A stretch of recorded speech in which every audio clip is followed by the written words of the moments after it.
Right, after that introduction, I'm Kate Maclean, I'm a social geographer at Birkbeck, and I'm really delighted to be here, mostly because I consider myself somewhat new to urban studies. I've done work on social urbanism in Medellin, and I'm currently working on a project in La Paz, Bolivia, that really kind of underscores some of what Loretta was talking about in her introduction in terms of how gentrification and how these urban questions, the kind of central issues of urban studies, have gone global.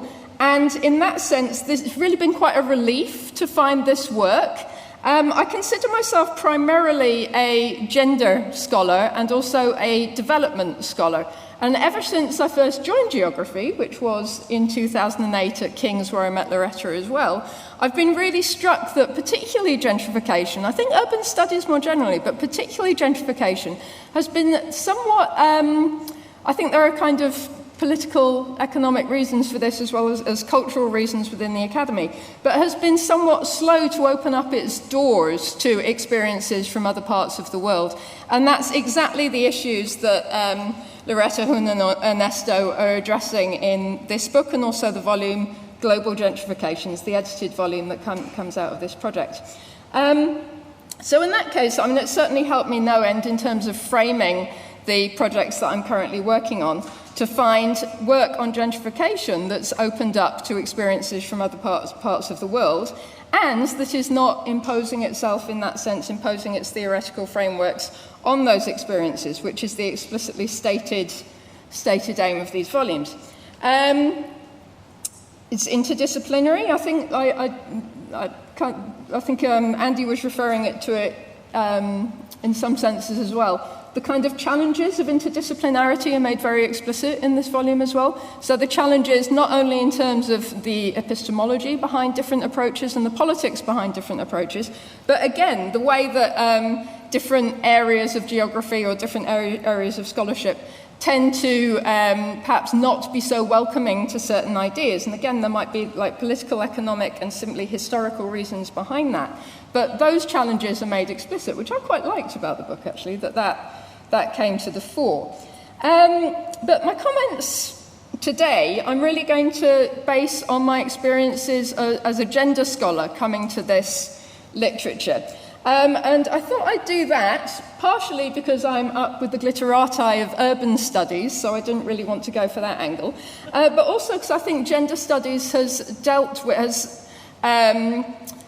been dealing with some of the political, epistemological, and cultural tensions that are inherent in opening up a conceptual framework that has been so helpful in terms of analysing social justice or social injustice, but also has the imperative of recognising diversity and creating solidarities across borders. I'd say that the most commonly cited starting point for that in gender studies would be Chandra Mohanty's Under Western Eyes in 1988, that remains, this was updated more recently and remains one of the most cited papers. And a lot of work in gender studies actually gets kind of criticised for perhaps being too navel-gazing, too reflective on its own identity, the performative value of what we do as scholars, and falling into a kind of identity politics. But nevertheless, that very lively debate that happens within gender studies between the imperative to recognise what are fairly systematic, consistent patterns of inequality that can be understood in terms of gender, and the imperative to recognise diversity within that. I think that tension and the volumes of literature that have come out of that over the last 20 years, oh golly, it's 30 years, isn't it?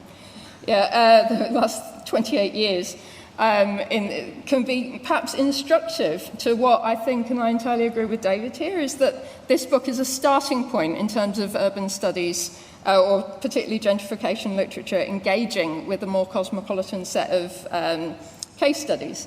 I think Spivak is certainly cited in the introduction to this work, and in terms of the importance of unlearning your learning. And I think that's something that could be taken much further, both in terms of the kind of conceptual challenges of how we theorize gentrification, but also in terms of empirical studies. And I think translation is the right body of literature to call upon for a framework for that, because languages develop. Like, there is no kind of need to call on what is the original kind of notions that have framed the debates in local spaces. But I think what I'd be particularly interested in hearing more about is, within the project, the kind of challenges of translation that came up across the, I think it was 9 languages that you cited, between Spanish, Portuguese, Mandarin, English, etc. Like what challenges came up in that process. But also, I think, more empirical studies on how people who are perhaps reading this book in translation, or how people who are experiencing gentrification are understanding that neologism. Yeah? I remember the very first time I heard the word gentrification was in San Francisco in 2000. And I remember querying what on earth dot-commas and chain restaurants opening up had to do with the gentry. And I didn't understand where they were coming from. And it's quite interesting, obviously gentrification comes from the UK. It really, I think, took off in the US and has almost been re-imported as I'm putting that as a question more than anything, but has been re-imported in terms of activism back into the UK. And I wonder what kind of processes like that are happening in Latin America, in East Asia, and in these other case study areas. And that would require empirical work from people who are experiencing this.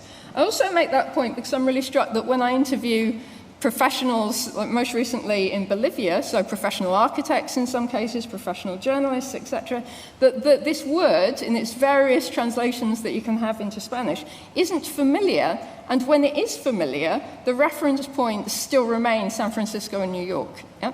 And the people who are familiar with this word tend to have done postgraduate degrees in the UK or the US recently. Yeah? And that can indicate as well that, not that there's something wrong with using an ethically defined, an ethically generated term to analyze the social injustices that would in many cases correspond very clearly to the definition that's given. But more to emphasize that this book has a performative function. It's introducing that word, and what effects does that have? Related to that, I think the other empirical work that could come out as a response to this volume is what kind of solidarity is being created amongst different groups who are experiencing gentrification across the world. And again, that's drawing on work on gender studies in transnational feminism and all the kind of political problems of imposing certain agendas in certain areas and who has a voice in that process. And it strikes me that that's one of the real strengths of using gentrification in a global context, is that it can draw together people who are being displaced. There was an article in The Guardian today, people who are being displaced from Hampstead by rich Russians coming in, who may or may not acquire your political sympathy, people who are being displaced from housing estates in the UK, people who are being displaced by mega projects, and also people who are being quite violently displaced by slum clearances. Now, how much solidarity is going to be generated between those groups by using this term? And I think, like the comparison particularly of Hampstead and violent slum clearances, obviously, I somewhat doubt there's going to be too much solidarity there, even though the violence that is taking place in those cases is very clearly attached to the global expansion of capital in the way that the framework of planetary urbanism would suggest as well. Yeah? I think within that as well as the empirical work that could come out with finding what kind of spaces and what kind of different identities might come out of these processes, and the fact that all of these processes are being brought together under one heading in that way, I think there's also conceptual work to be done on that consistently there will be an imperative to ground whatever notion of socioeconomic class is being